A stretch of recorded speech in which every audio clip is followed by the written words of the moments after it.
салом дӯстони азиз, дар навори имрӯза мехоҳам омода намудани мурғро дар тафтон барои шумо яъне пешниҳод карда бошам.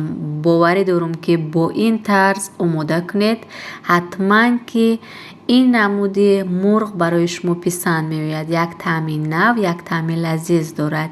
Чӣ тавре дидед 80 грамм сливични масларо бо 3-4 қошуқ растительни масла, намак, мурч, тезак, 2 қошуқ томат ва 3-4 дона дандонаи сирпиёзро аз тиёрка гузаронида хуб омехта мекунем, соус тайёр мекунем.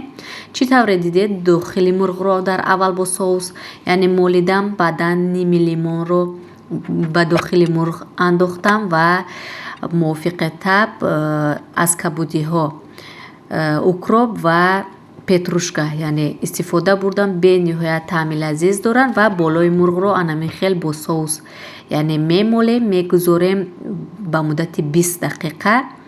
баъдан гирифта анамин хел суроғ карда бо соусоша аз болояш мерезем то ин ки таъмаш яъне бомаззатар ояд. ҳамагӣ мегузорем 45 дақиқа. мурғи моам омода мешавад. бо ишҷиё бошед.